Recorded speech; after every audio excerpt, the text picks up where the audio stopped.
ಸಾಕು, ಭಾಷಣ ಕಟ್ ಆಗ್ತದೆ. ನೀವು ಮತ್ತೆ ಇಂಟ್ರಪ್ಷನ್ ಬೇಡ, ಇದು ದಯವಿಟ್ಟು ಪ್ಲೀಸ್.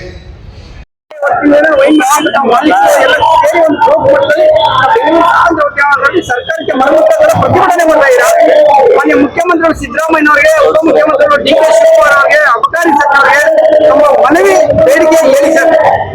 ಈಗ ನಾವು ಹಲವಾರು ಅಂದ್ರೆ 1 ವರ್ಷಗಳಿಂದ ಈಚೆಗೆ ಸುಮಾರು ಹಲವಾರು ಬಾರಿ ನಾವು ಮಾನ್ಯ ಮುಖ್ಯಮಂತ್ರಿಗಳಿಗೆ, ಡಿ.ಕೆ. ಶಿವಕುಮಾರ್ ಅವರಿಗೆ, ಸಂಬಂಧಪಟ್ಟ ಇಲಾಖೆಯ ಮಂತ್ರಿಗಳು ಎಲ್ಲರಿಗೂ ಕೂಡ ಭೇಟಿ ಮಾಡಿ ನಮ್ಮ ಏನ್ ಬೇಡಿಕೆಗಳಿದೆ ಅವನ್ನೆಲ್ಲ ಕೊಟ್ಟರು ಕೂಡ ಅವರು ಆಯ್ತು ನೋಡೋಣ ಮಾಡೋಣ ಅಂತ ಹೀಗೆ ಹೇಳ್ಕೊಂಡು, ಈಗ ಕಳೆದ ತಿಂಗಳು ಕೂಡ ಮಾನ್ಯ ಮುಖ್ಯಮಂತ್ರಿಗಳಿಗೆ ಹೋಗಿ ಭೇಟಿ ಮಾಡಿದಾಗ ಆಯ್ತು ನೋಡೋಣ ಅಂತ ಹೇಳಿದ್ರು.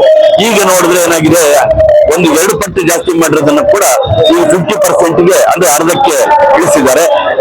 ಅದು ಇನ್ನೂ ಕೂಡ ನಮಗೆ ಬಂದಿಲ್ಲ, ಮಾಹಿತಿ ಸಂಪೂರ್ಣವಾಗಿ ಬಂದಿಲ್ಲ. ಬಟ್ ಹೇಳ್ತಾ ಇದ್ದಾರೆ, ಬಟ್ ನೋಡ್ಬೇಕು ಯಾವ ರೀತಿ 50% ಅಂತೂ ಆಗುತ್ತೆ ಅಂತ ಹೇಳ್ತಾ ಇದ್ದಾರೆ. ಹೀಗಾಗಿ ಮತ್ತೆ ಲಾಭಾಂಶ ಕೇಳಿದ್ವಿ ನಾವು. ಲಾಭಾಂಶ ಕೂಡ ನಾವು 20% ಕಟ್ಟ ಸುಬ್ರಹ್ಮಣ್ಯ ನಾಯ್ಡು ಅವರು ಕೂಡ 20% ಇಂದ 10% ತಂದ್ರು. ಅಲ್ಲಿಂದ ಅಂತೂ ಕೂಡ ನಮ್ಗೆ ಶೋಚನೀಯ ಸ್ಥಿತಿಯಲ್ಲಿ ನಾವೆಲ್ಲರೂ ಕೂಡ ಇದ್ದೀವಿ. ವ್ಯಾಪಾರಗಳೆಲ್ಲ ಕಡಿಮೆ ಆಗ್ತಾ ಇದೆ, ನಮ್ಮ ಬೇಡಿಕೆಗಳು ಯಾವುದು ಕೂಡ ಈಡೇರ್ತಾ ಇಲ್ಲ.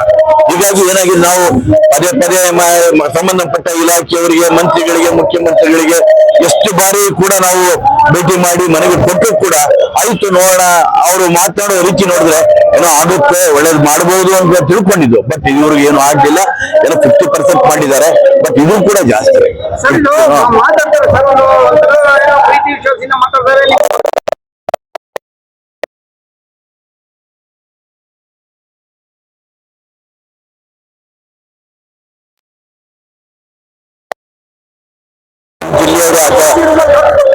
ಹೌದೌದು. ಈಗ ಏನಾಗಿದೆ ಅಂದ್ರೆ, ನಮ್ಮ ಫೆಡರೇಷನ್ ಅಧ್ಯಕ್ಷರು ಕೂಡ ನಮ್ಮ ಮೈಸೂರಿನವ್ರೆ.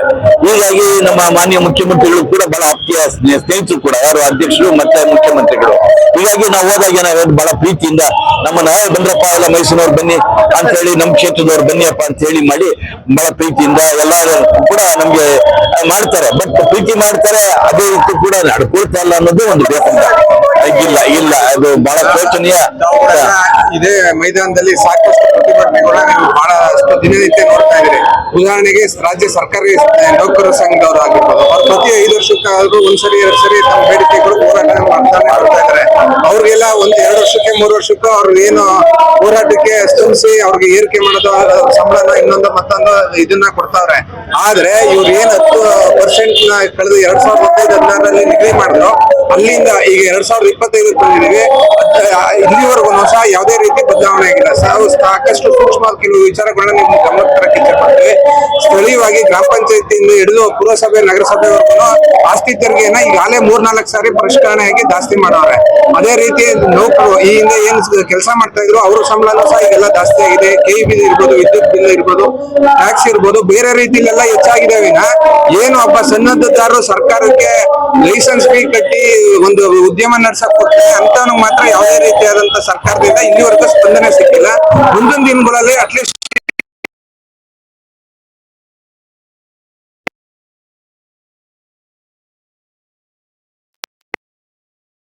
ಪರವಾಗಿ ಅದು ನಮ್ಮ ವೈಯಕ್ತಿಕವಾಗಿ ನಾವು 20% ಅನ್ನೋದಕ್ಕಿಂತ ನೀವು ಕಳೆದ 15 ವರ್ಷದಲ್ಲಿ ಏನೇನು ಬದಲಾವಣೆ ಆಗೈತೆ. ಉದಾಹರಣೆಗೆ ಹಿಂದೆ 2015ರಲ್ಲಿ ಗ್ಯಾಸ್ ಸಿಲಿಂಡರ್ ಬೆಲೆ ಎಷ್ಟಿತ್ತು, ಎಣ್ಣೆ ರೇಟ್ ಎಷ್ಟಿತ್ತು, ಏನೊಂದು ದಿನನಿತ್ಯ ಜೀವನ ಮಾಡೋಂಥ ಎಣ್ಣೆ ಸನ್ಪ್ಯೂರ್ ಇರ್ಬೋದು, ಇನ್ನೊಂದಿರ್ಬೋದು, ಅದ್ರ ಬೆಲೆ ಎಷ್ಟಿತ್ತು, ಇವತ್ತು ಎಷ್ಟೈತೆ. ಅದು ನೀವು ಎಲ್ಲ ಒಂದು ತಜ್ಞರ ಸಮಿತಿ ಅಂತ ಏನು IAS ಆಫೀಸರ್ಸ್ ಅವ್ರನ್ನ ಒಳಗೊಂಡಂತ ಒಂದು ಸಮಿತಿ ಮಾಡಿರ್ತೀರಿ. ಆ ಸಮಿತಿಲಿ ಈ ವಿಚಾರನ ಪ್ರಸ್ತಾಪ ಮಾಡಿ, ನಾವು ಏನ್ ಇವಾಗ ನಮ್ಮ ಕೆಲಸಗಾರರಿಗೆ ಏನ್ ವೇತನ ಕೊಡಬೇಕು, ಕರೆಂಟ್ ಬಿಲ್ ಆಗ್ಬೋದು, ಬೇರೆ ಮತ್ತೊಂದಾಗಿರ್ಬೋದು, ಅದನ್ನು ನೀವು ಪರಿಷ್ಕರಣೆ ಮಾಡಿ ಅಂತ ನಮ್ಮ ಒತ್ತಾಯ. ಸರ್ ಮೊದಲು ಸರ್ ನೀವು ಒಂದು ಫಾರಂ ರೆಸ್ಟೋರೆಂಟ್ ಇರ್ಬೋದು, ಸ್ಟಾಫ್ ಇರ್ಬೋದು, ಮೊದಲೇ ಒಂದು 25-4% ಲಾಭ ಸಿಗ್ತಾ ಇತ್ತು. ಈಗ 10% ಅಲ್ಲಿ ಏನ್ ಲಾಭ? ಅದೆಲ್ಲ ನಿಮ್ಮ ಅಂಗಡಿ ಬಾಡಿಗೆ ಕಟ್ಟೋದು, ಹುಡುಗನ ಸಂಬಳ ಕೊಡೋದು, ಎಲ್ಲ ಮೇಂಟೆನ್ಸ್ ಬಹಳಷ್ಟು ತೊಂದರೆಗಳು ನಮಗೆ ನೋಡಕ್ಕೆ ನಮ್ಗೆ ಚೆನ್ನಾಗಿ ಕಾಣ್ತದೆ. ಅದು ಒಳ ಬಹಳ ಕಷ್ಟ ಇರುತ್ತೆ. ಅವರು ತಿಳ್ಕೊಬೇಕಲ್ಲ ಸರ್ ಅಕ್ಷರವಾಗಿ. ಸ್ನೇಹಿತರೆ, ಇದು ಬಹಳ ಗಂಭೀರವಾದ ಒಂದು ಪ್ರಶ್ನೆ ಕೂಡ. ಇದು ಹೇಳ್ಬೇಕು ಅಂತಂದ್ರೆ 10% ನಲ್ಲಿ ಕೂಡ ನಮ್ಗೆ 4% ಅಲ್ಲ 3% ಕೂಡ ಉಳಿತಾ ಇಲ್ಲ ಲಾಭ. ಏನಾಗಿದೆ ಅಂದ್ರೆ ಈಗ ಉದಾಹರಣೆಗೆ ಒಬ್ಬ ಕ್ಯಾಶಿಯರ್ ಅವನಿಗೆ ಪ್ರತಿನಿತ್ಯ 800 ರೂಪಾಯಿ ಅವ್ನು ಕೊಡ್ಲೇಬೇಕು. ಮತ್ತೆ ಒಬ್ಬ ಅಟೆಂಡರ್ ಇರ್ತಾನೆ, ಅಂದ್ರೆ ಸಣ್ಣ ಪುಟ್ಟ ಕೆಲಸ, ಹೀಗಾಗಿ ಅವನು ಕೂಡ 600-700 ರೂಪಾಯಿ ಕೊಡ್ಲೇಬೇಕು. ಮತ್ತೆ ಲೈಟ್ ಚಾರ್ಜ್, ಮತ್ತೆ ಅಂಗಡಿ ಬಾಡಿಗೆ, ಅಡ್ವಾನ್ಸ್, ಮತ್ತೆ ಈಗ ಪ್ರತಿ ವರ್ಷ ಕೂಡ ಗ್ರಾಮ ಪಂಚಾಯತಿಗಳಲ್ಲಿ ನೋಡಿ, ಗ್ರಾಮ ಪಂಚಾಯತಿಲಿ 25,000 ರೂಪಾಯಿ ಕೇಳ್ತಾರೆ. ಅದಕ್ಕೆ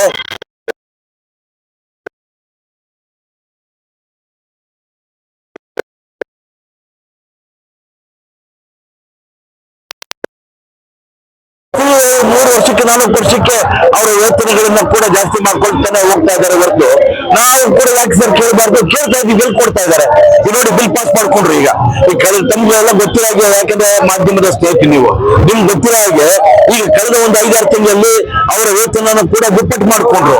ಈಗ ನಾವು ಕೇಳ್ತಾ ಇದೀವಿ, 15 ವರ್ಷನೇ ಕೇಳ್ತಾ ಇದೀವಿ, ಸ್ವಾಮಿ 10% ಇಂದ ನಮ್ಗೆ ಮಾಮೂಲಿ 20% ಮಾಡ್ಕೊಡಿ ಅಂತ ಕೇಳ್ತಾ ಇದೀವಿ. ಇದ್ರ ಬಗ್ಗೆ ಅವ್ರಿಗೆ ಗಮನನೇ ಇಲ್ಲ. ಅವರ ಅನುಕೂಲಗಳಿಗೆ ಅಧಿಕಾರಿಗಳಿರ್ಬೋದು, ನಮ್ಮ ರಾಜಕಾರಣಿಗಳಿರ್ಬೋದು, ಅವರವರ ಅನುಕೂಲಗಳಿಗೆ ತಕ್ಕಾಗೆ ಅವ್ರ ವೇತನವನ್ನು ಕೂಡ ಜಾಸ್ತಿ ಮಾಡ್ಕೊಳ್ತಾ ಹೋಗ್ತಾ ಇದ್ದಾರೆ. ನಾವು ವ್ಯಾಪಾರ ಮಾಡ್ತಾ ಇದೀವಿ, ಸರ್ಕಾರಕ್ಕೆ 45,000 ಕೋಟಿ ಹಣನ ಕೊಡ್ತಾ ಇದೀವಿ, ತೆರಿಗೆ ಕೊಡ್ತಾ ಇದೀವಿ. ಇದನ್ನು ಯಾಕೆ ಮನಗಂಡು ನಮ್ಗೆ ಅನುಕೂಲ ಮಾಡ್ಕೊಡ್ತಾ ಇಲ್ಲ ಅನ್ನೋದು ನಮ್ಮ ಒಂದು ಲಾಭಾಂಶ ಬೇಕು. ನಾವು 10% ಅಂತ ಹೇಳ್ತಾ ಇದ್ರೆ ಅದು ತಪ್ಪ ಮಾಹಿತಿ. ಯಾಕೆಂದ್ರೆ ಅದರಲ್ಲಿ TDS 1% ಡಿಡಕ್ಟ್ ಆಗುತ್ತೆ. ನಾವು ಸ್ಟಾರ್ಟಿಂಗ್ ಪ್ರಾರಂಭದಲ್ಲಿ ನಾವು ಡಿಪೋಯಿಂದ ಪರ್ಚೇಸ್ ಮಾಡುವಾದ್ರೆ 1% ಅದರಲ್ಲೂ ಡಿಡಕ್ಟ್ ಆಗಿ 8-9%.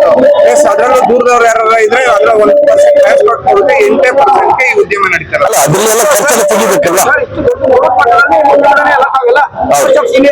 ಬಂದಿದ್ದೀರಾ, ಹೌದು ಸರ್.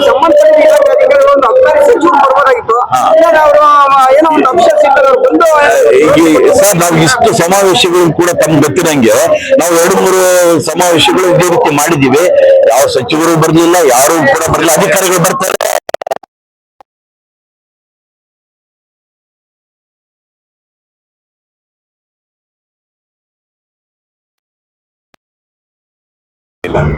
ಅಧಿಕಾರಿಗಳು ಬರ್ತಾರೆ, ಒಬ್ರು ಬರ್ತಾರೆ, ಮನವಿಯನ್ನ ತಗೊಳ್ತಾರೆ, ಹೋಗ್ತಾರೆ. ಇಷ್ಟೇ ಸರ್. ಹೀಗಾಗಿ ನಾವು ಮಾತನ್ನು ಹೇಳಿದೀವಿ ಅವರಿಗೆ, ಸ್ವಾಮಿ ನೀವು ಡ್ಯೂಟಿಯನ್ನ ಈ ಪಾರ್ಟಿ ಜಾಸ್ತಿ ಮಾಡ್ತಾ ಹೋದ್ರೆ ಸಾಮಾನ್ಯ ಜನಗಳಿಗೆ ನಿಮ್ಮ ಮದ್ಯವನ್ನೇ ಕುಡಿದು ಅವರಿಗೆ ಅಮಲಾಗಬೇಕಂತ ಏನಿಲ್ಲ. ಕಡಿಮೆ ದರದಲ್ಲಿ ಅವರು ಅಮಲಾಗುವಂತ, ಎಂಜಾಯ್ ಮಾಡುವಂತ ಸ್ವತ್ತುಗಳು ಬಹಳಷ್ಟು ಸಿಗ್ತವೆ. ಬಿಸ್ಕಿ ಕುಡದೆ ಅಮಲಾಗಬೇಕಾ? ಬ್ರಾಂಡಿ ಕುಡದೆ ಅಮಲಾಗಬೇಕಾ? ಗಾಂಜಾಗಳು ಮಾರ್ಕೆಟ್ ನಲ್ಲಿ ಬೇಕಾದಕ್ಕೆ ಸಿಗ್ತವೆ. ಅದನ್ನು ತಗೊಂಡ್ರು ಕೂಡ ಅವರಿಗೆ ಅಮಲಾಗ್ತದೆ ಅಂತ ಹೇಳಿದಾಗ ಅವರು ನಗಾಡಿದ್ರು. ಇನ್ನೂ ಒಂದು ಮೀಟಿಂಗ್ ಆಯ್ತು ಅವ್ರ ಜೊತೆ, ನಮ್ಮ ಚರ್ಚೆಯ ನಂತರ ಇತ್ತೀಚೆಗೆ ಕರೆದಿದ್ರು. ಚರ್ಚೆಯ ನಂತರ ಹೇಳಿದಾಗ ನಾನು ಬಹಳ ಸ್ಪಷ್ಟವಾಗಿ ಹೇಳಿದ್ದೀನಿ, ಆಪ್ಷನ್ನ ಅವಶ್ಯಕತೆ ಇಲ್ಲ. ಡ್ಯೂಟಿಗಳನ್ನು ನೀವು ಕಡಿಮೆ ಮಾಡಿ, ಎನ್ಫೋರ್ಸ್ಮೆಂಟ್ ಟೈಟ್ ಮಾಡಿ, ನಿರೀಕ್ಷಿತ ರೆವಿನ್ಯೂ ಬಂದೇ ಬರ್ತದೆ. ಇದು 25 ವರ್ಷಗಳಿಂದ ಇಂತಹ ಸಲಹೆಗಳನ್ನು ನಾವು ಕೊಡ್ತಾ ಬರ್ತಾ ಇದ್ದೀವಿ. ಇದು ಖಂಡಿತ ಬರ್ತದೆ ಎನ್ನುವ ವಿಚಾರವನ್ನ ಸ್ಪಷ್ಟವಾಗಿ ಹೇಳಿದ್ದೀವಿ. ನಾನು ಅಥವಾ ಅಧ್ಯಕ್ಷರು ಅಥವಾ ಕೋಶಾಧಿಕಾರಿ ನಾವ್ಯಾರು ಹೇಳಿದ ತಕ್ಷಣ ಅದು ನಿಲ್ಲಲ್ಲ. ನೀವುಗಳು ನಮ್ಮ ಜೊತೆ ಸದೃಢವಾಗಿ ನಿಂತರೆ ಮಾತ್ರ ಸರ್ಕಾರದಿಂದ ಮುಂದಕ್ಕೆ ಆಗುವ ಅನಾಹುತಗಳನ್ನು ತಡೆಯಲಿಕ್ಕೆ ನಮಗೆ ಸಾಧ್ಯ ಇದೆ. ಇದನ್ನು ಬಹಳ ಸ್ಪಷ್ಟವಾಗಿ ಹೇಳಲಿಕ್ಕೆ ನಾನು ಇಚ್ಛೆ ಪಡ್ತೇನೆ. ಅಧಿಕಾರಿಗಳ ಕಥೆ ಹೇಗಾಗಿದೆ ಅಂತ ಹೇಳಿದ್ರೆ, ಬೆಳಿಗ್ಗೆ ಅವರದ್ದು ಅಂಗಡಿ